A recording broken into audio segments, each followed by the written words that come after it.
I cheated once. One mistake. One night. I told myself I could move on. Bury it. Start over. But I was wrong. People don't let you forget. Not at work. Not at home. Not even in your own mind. The looks changed. The whispers started. At first, I thought I could outwork it. Prove I wasn't that guy anymore. But every laugh behind my back, every silence in the break room, it chipped away at me until I didn't even recognize the man in the mirror. Then came the accusation. No name, no proof, just enough to pull the floor out from under me. HR got involved. My wife looked at me like a stranger, and I realized the past I thought I'd left behind was still chasing me. I had a choice: stay quiet and let the story be written for me, or speak up and tell the truth, no matter how ugly it sounded. So I told everything. And what happened next changed more than just my job. It changed who I was, forever. I didn't plan to cheat. I know that sounds like a weak excuse, but it's the truth. Nobody ever wakes up thinking, today's the day I ruin everything good in my life. But it happened. And it happened fast. It was during a team conference in Chicago. 3 days of workshops, dinners, and too many open bars. I was married. Still am, technically. But back then, things were already strained. My wife and I hadn't touched each other in weeks, hadn't had a real conversation in months. We were surviving, not loving. At the conference, there was this coworker, Maya. Funny, confident, sharp as hell. We'd always had this casual back and forth in meetings, mostly harmless. But that night, it wasn't harmless. After too many drinks, too many laughs, we ended up in the elevator together. And then in her hotel room. I remember every second of it and still wish I didn't. The next morning, I couldn't even look at myself in the mirror. I showered 3 times, like I could wash the guilt off my skin. I told myself it was a one-time thing, a horrible mistake, that I'd never do it again, that I'd take it to my grave. I came back home and tried to act normal. My wife barely noticed I was gone. She was buried in her phone, her planner, her routines. I thought maybe that would help, that the silence between us would protect the secret.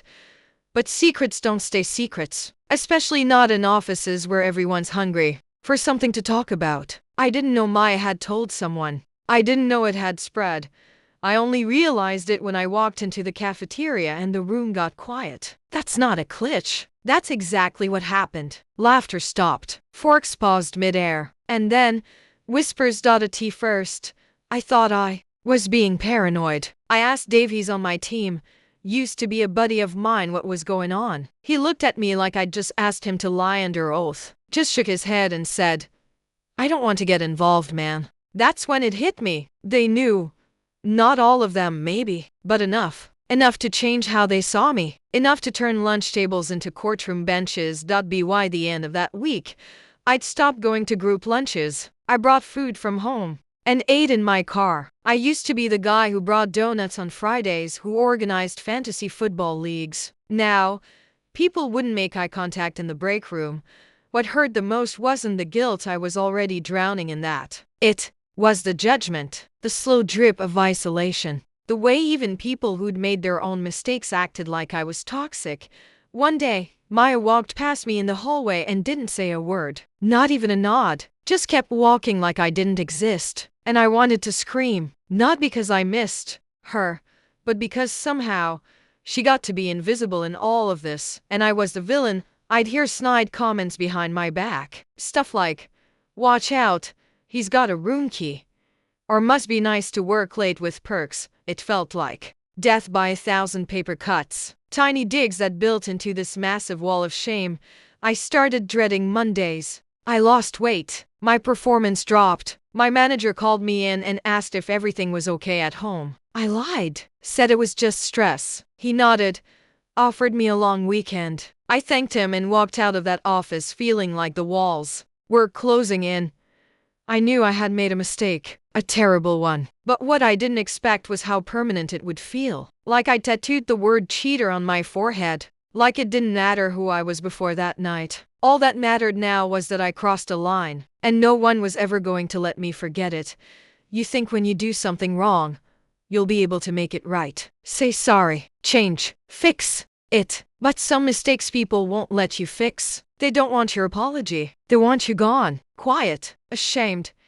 And that's exactly where I found myself. Sitting alone in my car every day, eating cold sandwiches, wondering if I'd ever be seen as anything else again. That was just the beginning. Because things were about to get worse. Way worse. And I still wasn't ready for what came next. I didn't think things could get worse than eating lunch alone in my car, but I was wrong. Because once people start whispering, they don't stop. They get louder, bolder, and eventually, they make sure you hear it. The first time it really hit me was a Tuesday morning. I came in early, grabbed a coffee from the break room, and heard laughter just around the corner. It was Jen and Marcus. They didn't know I was there yet. Jen said something like, "Well, once a cheater." And Marcus just laughed and said, "Dude probably thinks the office is a dating pool."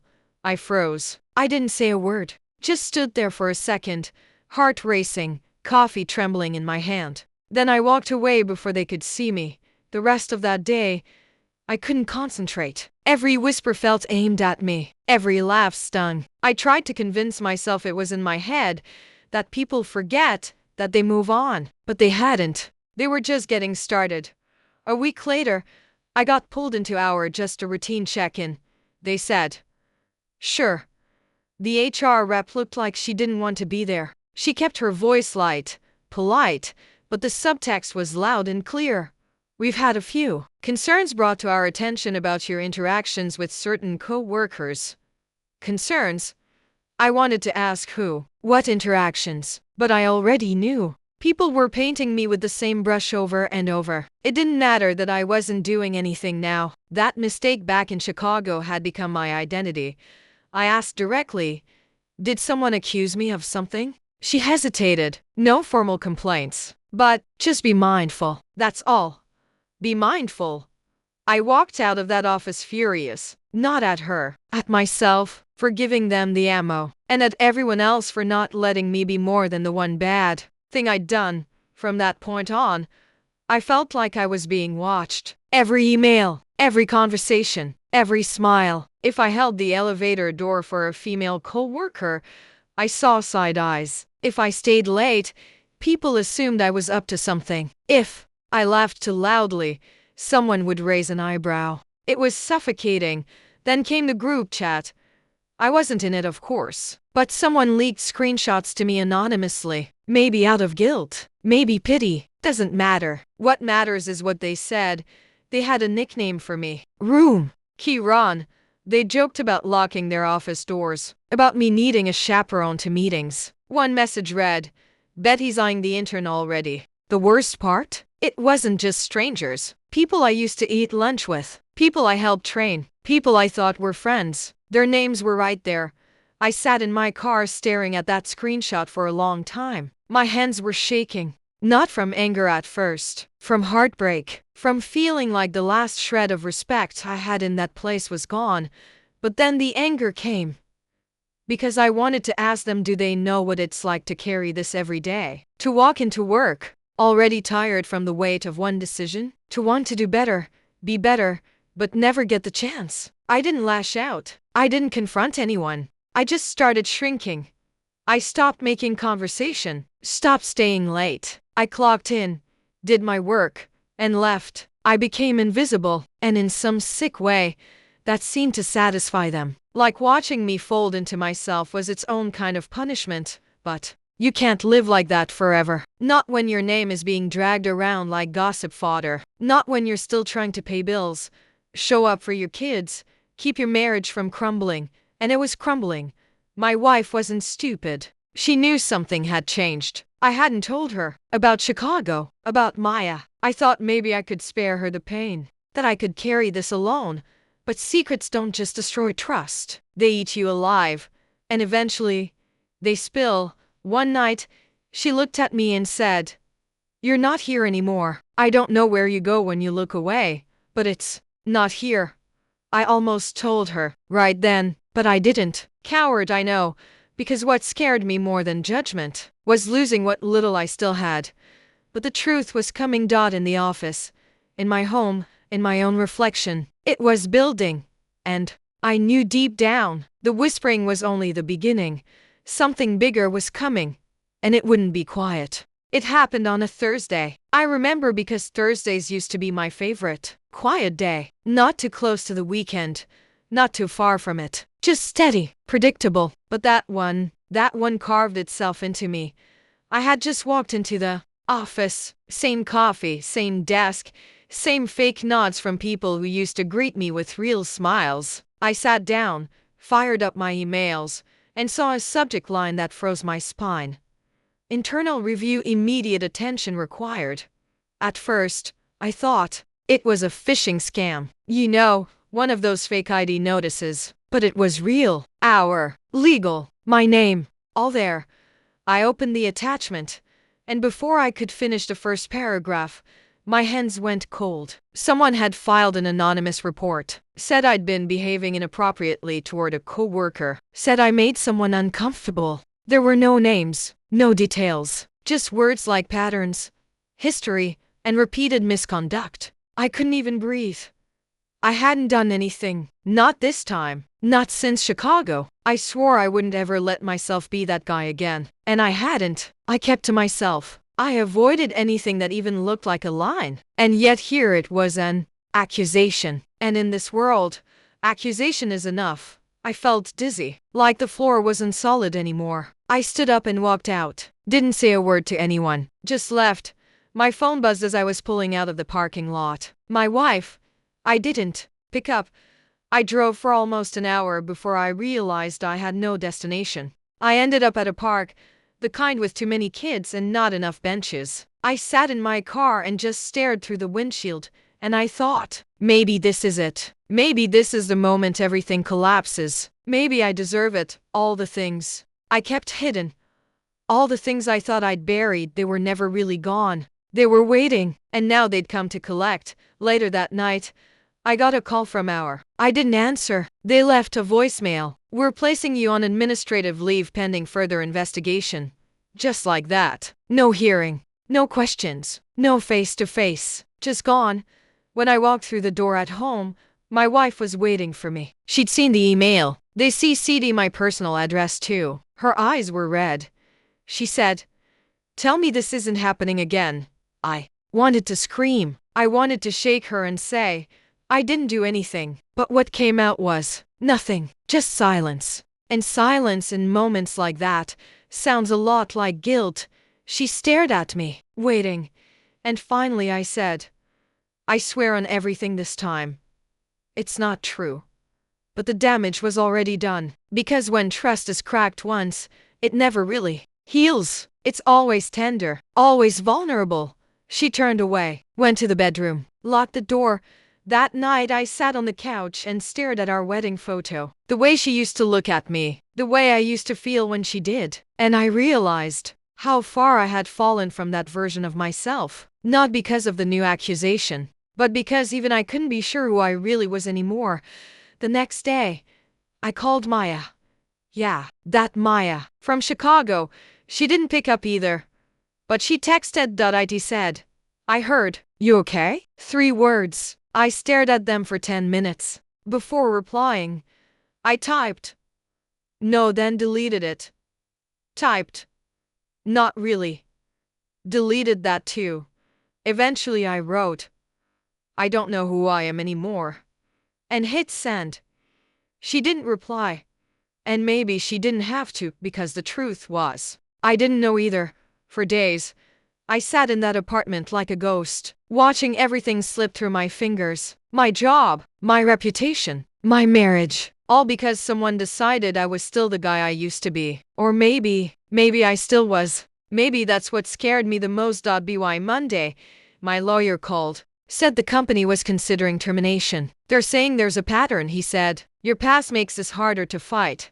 I laughed. Not because it was funny, but because it was predictable. This was the blow. The one that shattered everything I thought I had left. I remember sitting in my kitchen, staring at the floor, thinking, I built a life on silence, on secrets, on pretending that one mistake didn't matter. But it did. It always did. And now it was too late to outrun it. And yet, something in me started to wake up. Not rage. Not regret. Resolve. Because if this was how it was going to end, I wasn't going to let them write the final chapter. I was going to speak. I was going to tell the truth. All of it. I thought about keeping quiet, just letting the investigation play out, hoping the silence would protect me again like it did the first time. But this time was different. This time, the silence felt like another lie, and I was tired of lying even to myself. I booked a meeting with no lawyer, no script, just me, a stiff chair, and a glass of water I never touched. They asked if I knew why I was there. I nodded. Then I said, "Before we talk about the accusation, I want to say something that I should have said a long time ago." Their posture shifted. Suddenly, the room got heavy. I made a mistake, a bad one. 2 years ago, at a company retreat, I had an affair with a coworker. It wasn't just inappropriate, it was wrong. It broke the trust of my marriage. It violated the trust of this company. And I've lived with the shame of it every single day since. The HR director just blinked. She didn't stop me. I kept going. I know Maya never filed anything. She moved on, but I didn't. I've been wearing it ever since. Trying to act normal, trying to bury it under productivity and fake smiles. And I think people felt that. And maybe that's why this new accusation feels so easy to believe. There was a pause. The kind where you wonder if your entire life is about to collapse or reset. Then I said something I hadn't even planned to say. I'm not here to defend who I was. I'm here to explain who I am now. I'm not perfect. I've been distant, awkward, quiet because I didn't know how to show up anymore. But I never crossed a line again. I never even let myself come close. HR said they appreciated my honesty, that it would be taken into account. But honestly, I didn't care what they thought. For once, I hadn't said it for them. I'd said it for me. When I got home, my wife was in the kitchen. She didn't look at me. She didn't have to. I could feel the weight in the air between us. I told them. I said, "Told them what?" She asked. "Everything. Chicago, Maya, the new accusation." I told them all of it.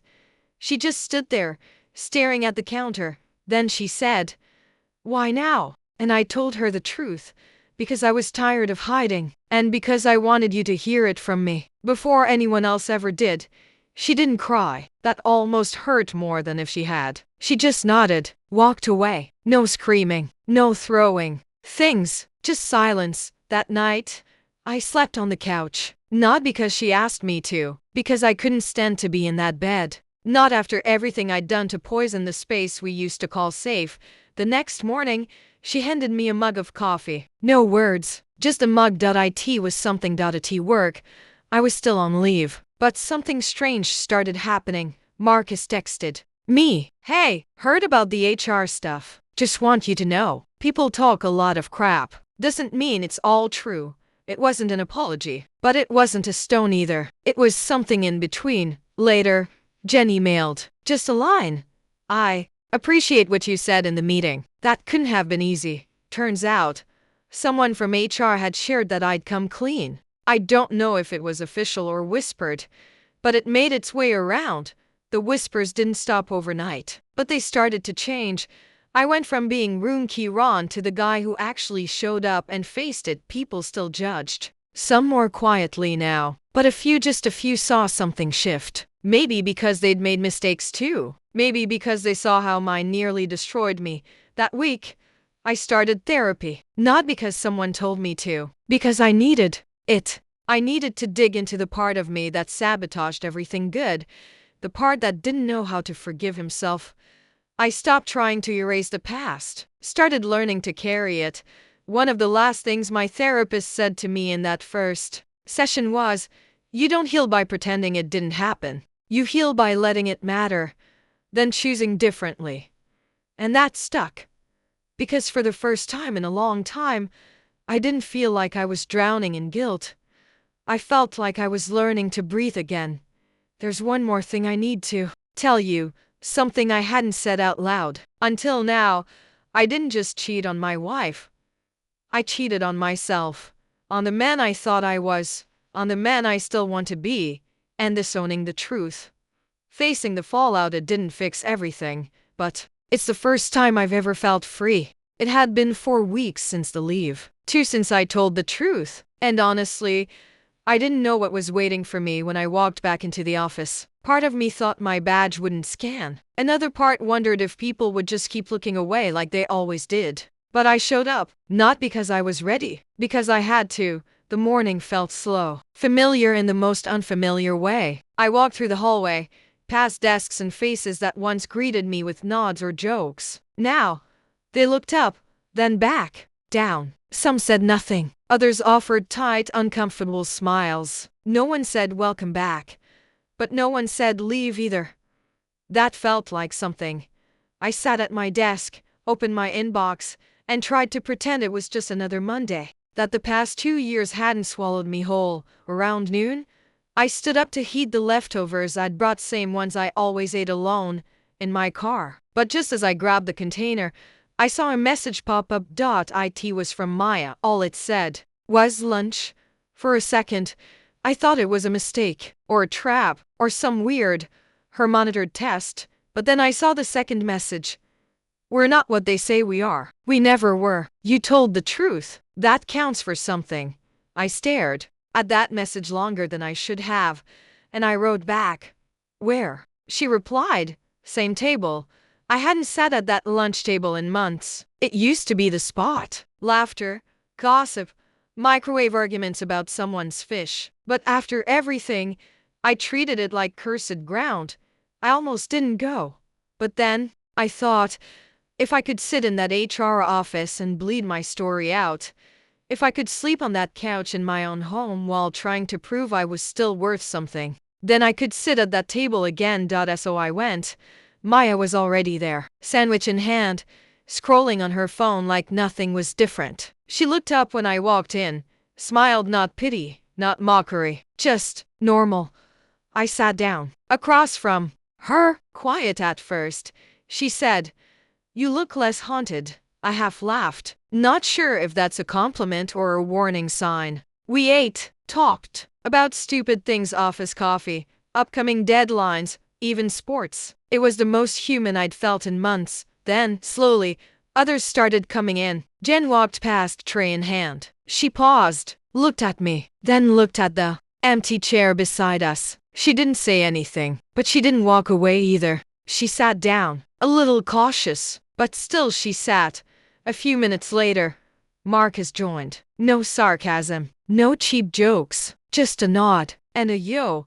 I didn't expect it to feel like redemption. It didn't. It felt shaky, like the first brick being laid back down after the house has already collapsed, but it was something real, earned.